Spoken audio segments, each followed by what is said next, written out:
that. Well, good day, folks. Just down a little. Oh, there you go. Just wait for some people to get in.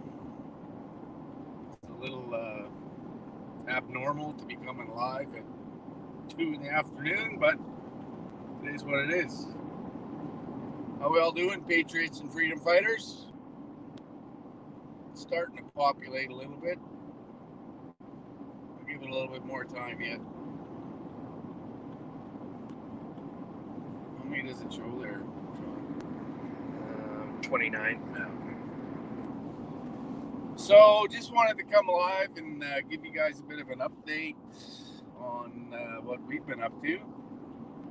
So a couple of weeks ago, I got in touch with Danny Hozak out in Alberta.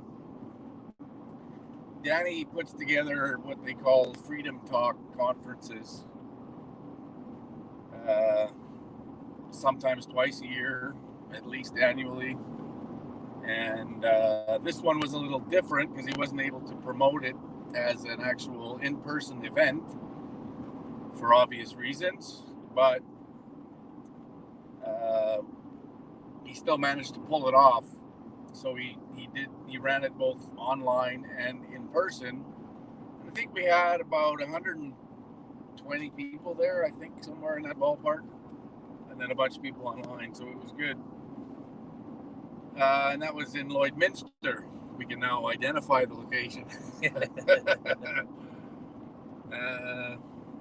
So Sean Taylor, Hey, Canada, decided to join us. Flew into Saskatoon a couple of nights ago, and we hit the road for Lloydminster Thursday night. So it was an interesting conference. A lot of separatists, a lot of independents for Alberta folks were there who are frustrated, obviously. Been frustrated for a long time. Angry. So Danny put together a list of speakers for Friday and Saturday. A ton of knowledge in that room. Great speakers presenting, their perspective on things. So me and Sean were talking after Friday, after all the speeches, and we were both a little disappointed that the speakers didn't talk outside their lane, didn't talk about what's the reason for all of these things, like the attack on energy, like no pipelines, like carbon tax, Paris Accord, like immigration, the destruction of our industry, the destruction of our economy, the trampling of our freedoms. All of these things were, of course, talked about, but nobody wanted to talk about what's causing all of these things. And the simple fact is that we're at war, an information war, spiritual war, culture war. And so we were a little bit disappointed. But at the same time, of course, we're able to talk to everybody there, in person, face to face, with a lot of people that were there. And we actually sort of think that was more valuable than the speakers themselves. And that's not to degrade anybody at all, but pretty valuable. And then the takeaway is that, and out of all the speakers of the 2 days, Danny Hozak invited Maxime Bernier to talk. He was actually the keynote speaker for Friday night, and stole the show. So picture this, right? You have a Quebec politician, leader of the PPC, flying into conservative land, the most conservative province region in the country, rolls in to speak to a room full of separatists and independent seekers.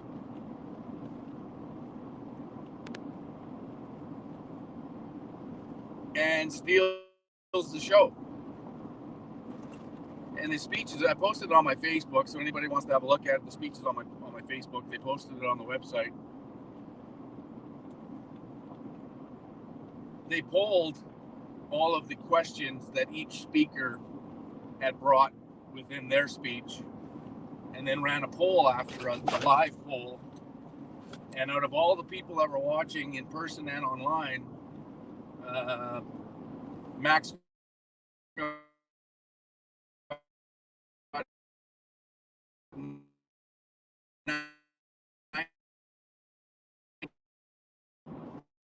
radical decentralization.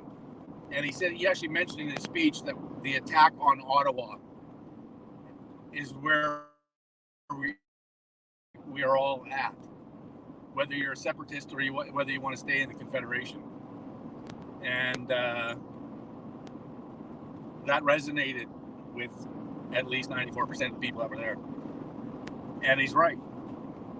And it's bang on. Me and Sean were just talking about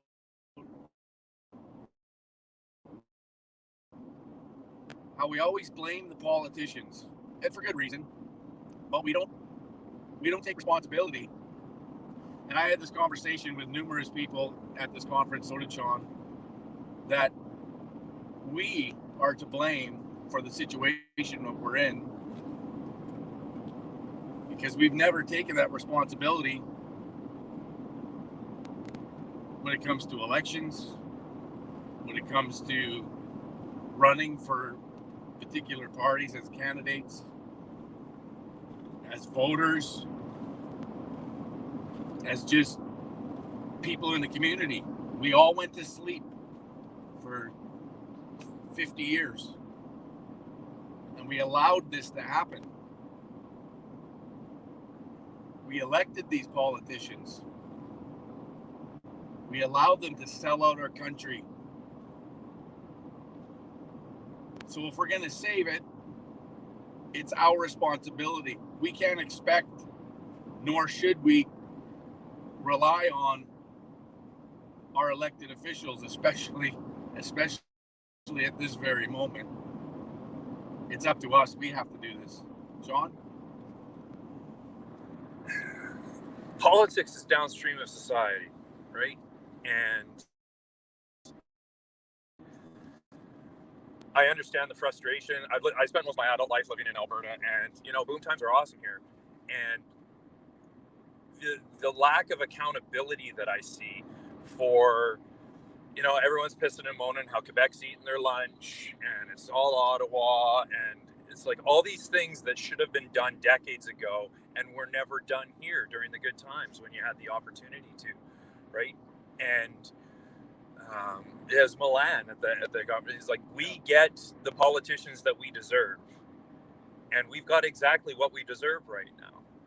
And until people start to realize who the enemy is, which is happening by the day, right? The numbers are growing. People, and even if they're not able to articulate it, they know something's rotten in Denmark, right? It's just there's something there that's just like, I can't put my finger on it, but none of this seems right.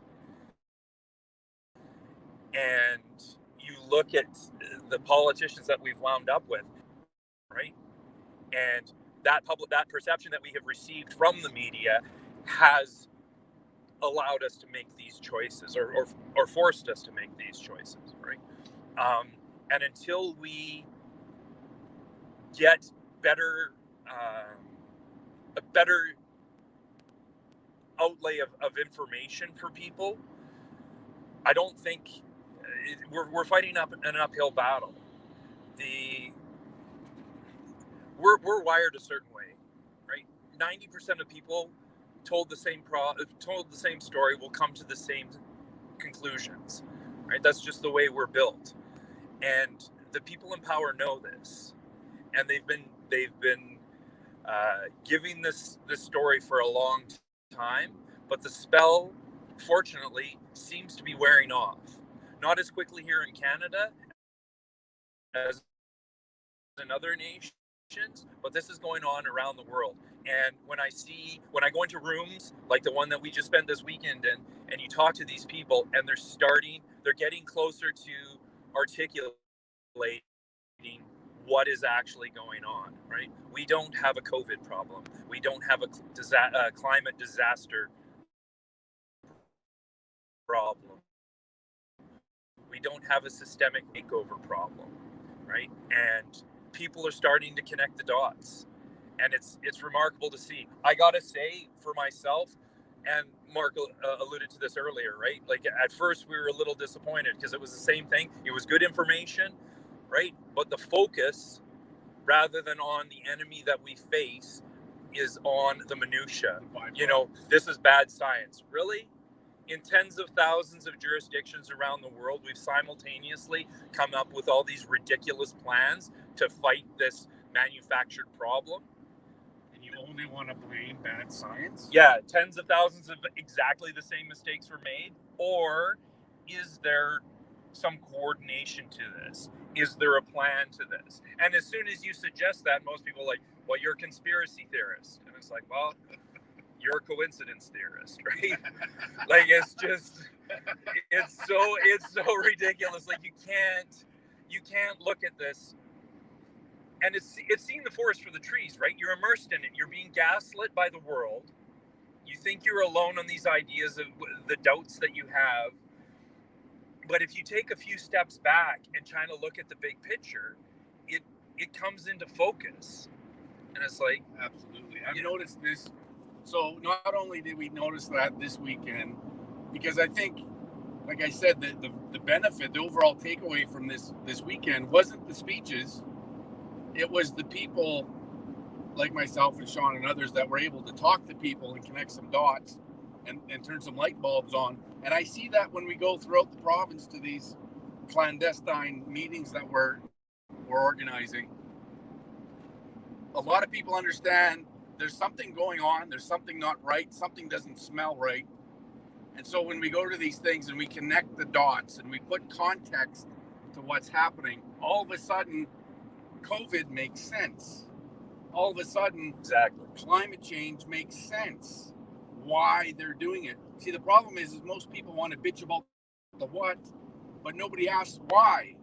And that's the most important question to ask in all of this is, why is this happening? Why are they doing this? Because everyone's walking around confused. They can't understand why we're locked down for 99.97% recovery rate based on a PCR test that's been proven to be bogus when there's effective therapies that could be saving the elderly and vulnerable. People can't understand what the hell's going on, but they still walk around because everyone else is doing it with a diaper on their face.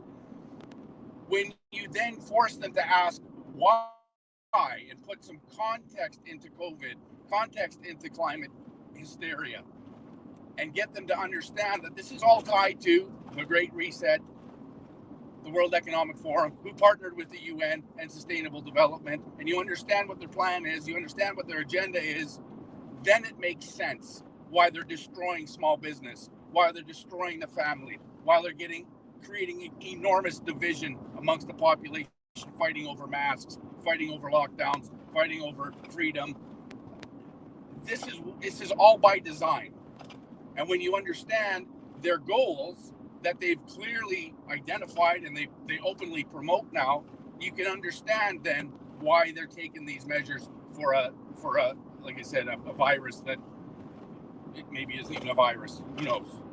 This is why it's happening. So, and people are starting to get it because they're starting to get frustrated. They're starting to get angry. They are now being directly affected by this. So now they're starting to ask questions. It's up to us, not the politicians, because none of them fuckers open their mouth because they don't have any balls, because all they want is to toe the line, not create any waves. It's up to us. We have to do this. It's our responsibility, and it should be. But we've abdicated that responsibility for 50 years, handing it to people that don't have our best interest. They have their own personal best interest in mind. That's why we're in the mess we're in. until we take responsibility, they're going to continue to do it. We have to rise up. We have to take this country back. We have to do it. And we are, right? The momentum is gaining every day. And I know in this room, you know, we're preaching to the choir. And for people that may be new here, or for people that, because we all have those days, right, where you're feeling lonely and you're feeling alone and you're being gaslit by the world around you. Absolutely. And it's just like, oh my God, like this is by design. And wearing this on your sleeve and giving permission for people around you to express those views, just hint at it. Like, you don't have to shout it at the top of your lungs. Right. Like, yeah, we're a couple disagreeable pricks, right? So we do this all the time. It's like in your face about it because we feel it's necessary, and not everyone's comfortable doing that. But if you hint to it and allude to it and wear it on your sleeve, right? The people that you will meet once you give them that permission, the conversations you'll have, it'll be incredible. And not only will it be beneficial to you, you'll be helping them and letting them know that they're not alone, right? You're not crazy. This is happening, and you're not the only one that feels this way.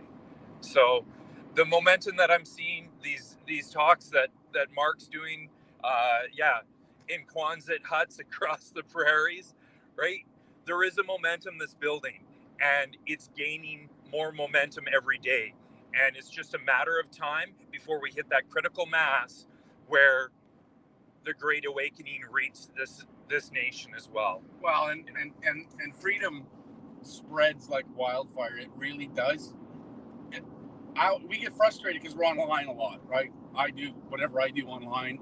It's a tool, but it has limitations. I'm telling you, getting out of our echo chamber, getting into the community, talking to people face to face, which is what they don't want. One of the byproducts to COVID is to keep us all isolated, away from each other, so we don't talk, so we don't discover things, we don't exchange ideas. They're scared to death of that. That's why they lock us down. That's why they isolate us. That's why they put a fucking diaper on your face, to shut you up, to make you the same as everybody else, and a drone. So when I talk to people in these places, it's like, it's this beautiful thing that happens. It seems odd because we took it for granted for so long, but we're humans. We all have our own ideas. We all have a smile. We all have we have that connection, face to face, in person. And so the first one that we did had 61 people. The second one we did at 120. From that, I've booked 4. I just got a call from somebody. I just got off the phone with somebody from somewhere in the middle of Alberta, who wants to do the same thing, and she was curious how she could do it. And I said, listen, you get 50 people or 100 people in some farmer's Quonset or shop or whatever. I'll come. And she's like, are you serious? I said, of course I'm serious. I'm a heart attack serious. I'll be there. And she was so thankful, and she said, I will get the people there. I will make this happen. And then I said, so why don't you also inspire some others to do the same thing, maybe 100 miles down the road, and I'll make a weekend of it, and I'll do a loop, and we'll talk to people. Because I talk to one person, that person talks to 2 people, those 2 people talk to 10 people, and so on, right? It's Amway for freedom. You know, but it's how we have to do this. It's grassroots, it's the people, and it's happening. And so even these 2 that we've done so far, we've managed to organize 4 or 5 others where people want this. They want information outside of the mainstream media, outside of the establishment politicians who don't say shit if their mouth was full of it. Nobody's telling the truth in the mainstream. But people want the truth. I gotta say, to any PPCers listening, you know, we've struggled since the election, and I know doubt was creeping in on people. I gotta say, that was my biggest takeaway from this weekend, watching Max unveil the radical decentralization plan. Man, like, we're not here to reform, we're here to take a sledgehammer to what exists, to strengthen the provinces. And I think we have a message that will resonate from coast to coast. Well, and I got to tell you, like, it was, I don't know about you, Mark, but that was, for me, that was the best part of the weekend. Well, and why his speech resonated with me and Sean and others is when you look at the states right now, you look at the states that are exercising their autonomy, they're exercising their legislative power, like Florida, like Texas, like South Dakota, North Dakota, Montana, Wyoming, the list goes on. They've had enough. The people have told the politicians what they expect, and they do it because they have that autonomy. That's what we need in Canada. We need the power back into the people, and the people in each province determining their future, determining their destiny, instead of Ottawa creating this nanny state where everything they decide is what the rest of us have to swallow. We're done with that. Listen, I just witnessed the leader of the People's Party openly endorse and support the Wild Rose Party and its leader, Paul Hinman.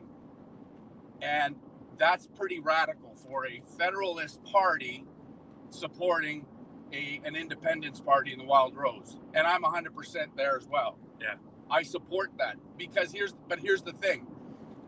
Where I may not support separatism, and I don't for a particular reason, and that is vulnerability that separation would create and cause, I'm not there.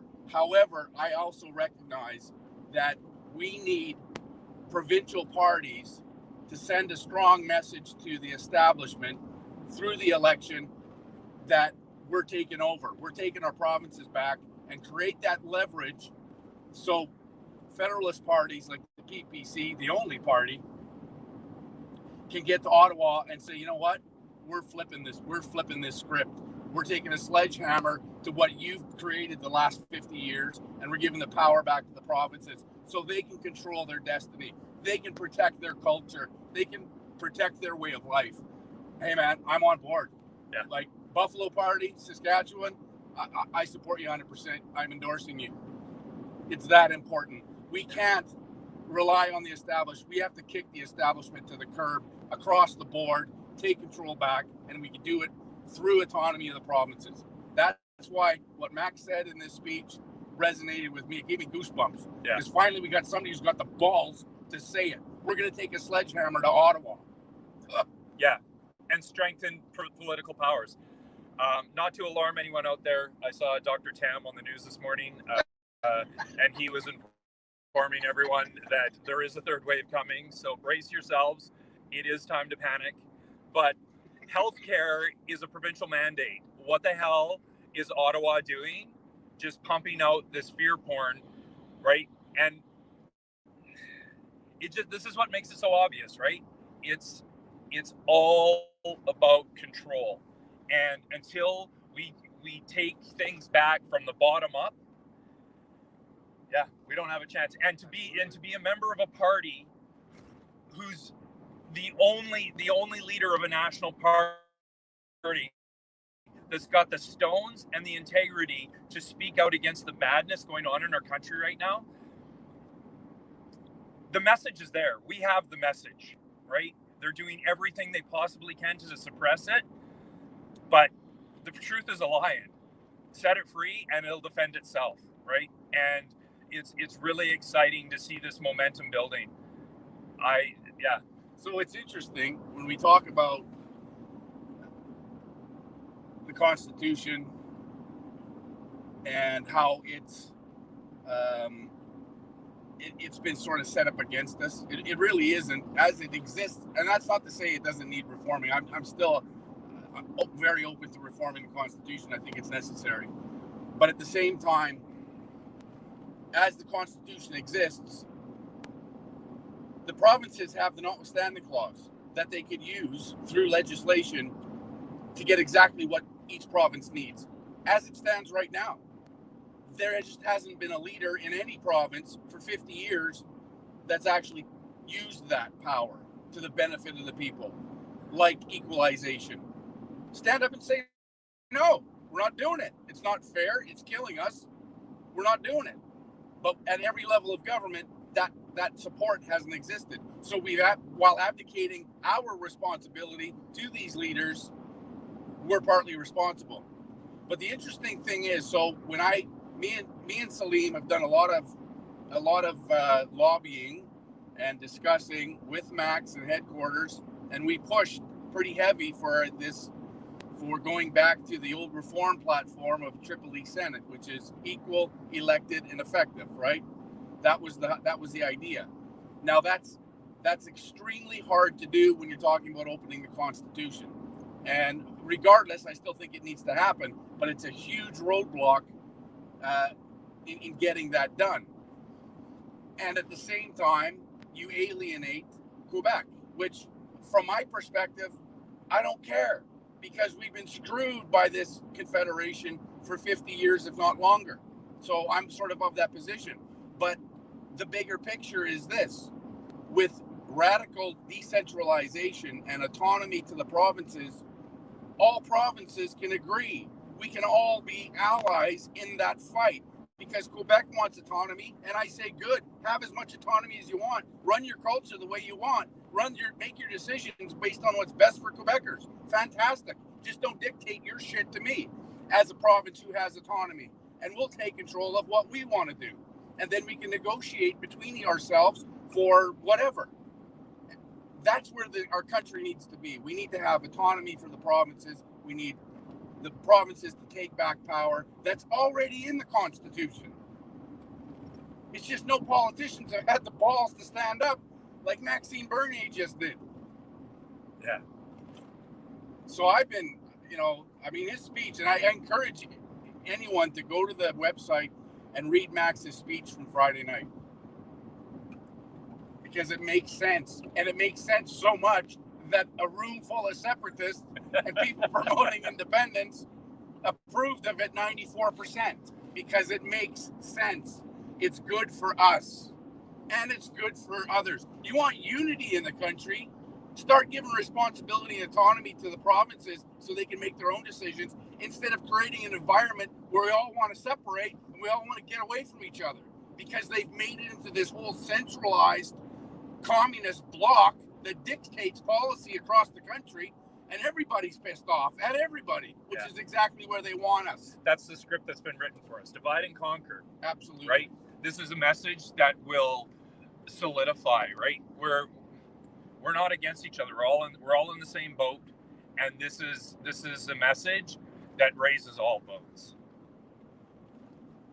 Absolutely, 100%. So we just wanted to give you a little update, and I'm pretty fired up, as you can tell. But I'm fired up for a reason, because a lot of people at this meeting and people I'm talking to on the phone are also fired up, and I love to see it. And more people are getting fired up, and they're starting to wake up, and I'm fired up, and we need to be fired up. So we just want to give an update sort of on the weekend. I know it was I did it on purpose, of obviously promoting the idea that we had to meet in an undisclosed location somewhere in Canada, maybe. That's just to highlight the fact that we actually had to do this underground. But, kudos to the hotel that hosted it, because they knew what we were doing. And they knew that none of us were wearing masks to meet their bullshit conditions. I'm not going to identify the hotel because we don't want to rat them out, but kudos to them. They know who they are. And it was funny to watch. There was one individual, I won't identify him, but there was one person in that whole room that started the morning on Friday wearing a mask. By the afternoon, the mask was down to his lips. And by the end of the afternoon, the mask was completely off. But other than that, nobody was wearing a mask, because we know it's all bullshit. And the only super spreading we were doing was super spreading freedom and the truth. Yeah, absolutely. So that's, unless you have anything else you want to say, Sean? I'm excited. It was really good to see. I've been reinvigorated.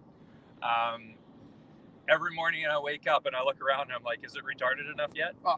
And it's like, well, it's pretty retarded, but I don't think it is enough, right? And it's nothing's going to wake people up like pain.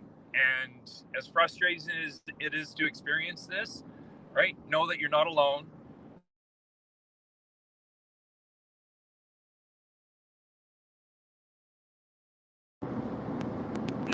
We're good? Okay. Sorry, just had a call there. So yeah, I'm stoked. I'm stoked. The momentum and the energy that's building in this country, you know, and the stuff that you see in Quebec going on right now. Yeah. Huge mark. Good things are happening. Good things are happening. So a couple other things too. So, you know, Sean's feeling same thing I'm feeling coming out of this meet, because we're human and we meet people and we exchange ideas and we talk and we almost get this sense of unity, even though there's different ideas and some people want to go in a little different path. We're all going in the same direction. And so this is what happens after every time I go to a meeting with people. I feel like there's purpose and that we're achieving something and we're winning. Yeah. And this, every time I go to one, it's more and more. And I'm seeing that in the people that attend these meetings. So then what we need from these meetings is for them to create other meetings. I mean, obviously, I can't go to everyone across the country. We need other people to do exactly what we're doing. Get to the community, advertise them as covert or secret or clandestine, whatever. Advertise them that way. Show people the reality that we're actually at a place in Canada where we have to plan secret underground meetings to exchange ideas. Yeah. Promote that. Promote that's where we are. And get these meetings going. Get these communities coming together. And it's our responsibility. Before I forget, if anyone's listening in the interior of BC, we're going to be having barbecues and chats and talking about this. I'm hoping my friends in Grand Forks today fared better than last Sunday when our church service in the park got busted up by the police. But we're going to be getting together and we're going to be building community. So get a hold of me if you're down there and you want to put something on in your community, and we're all in this together, right? And good things are happening. Absolutely, 100%. Yeah, I think I've said more than enough. It's all good. We're fired up. We're fired up. And we will win. Remember, these fucking globalists are on lap 7 of a 10-lap race. We're just tying our shoes, but they're running in a swamp. We're running on righteous ground. And we will win. We'll catch them, and we'll stop this shit, and we'll take our country back. That's it. This shit only works in the dark, right? And we're shining a light. And it's once people see what's going on, it ceases to work. Hang on. All right. Later, Canada. Oh. Ciao for now. And remember, globalism bad, nationalism good. Ciao. Right. Later, Canada. Waterbury. Oh, I should have maybe read some questions. Oh, that's done, right? No, we're still on. Go ahead, read some questions. Oh, okay. Oh, we read some. Sorry, you got a Luddite man in the shit here. Rookie producer. Yeah, no worries, guys. Does anyone have any questions out there? Newbie. How many people watching? We've got, I don't know, it's that message is covered up.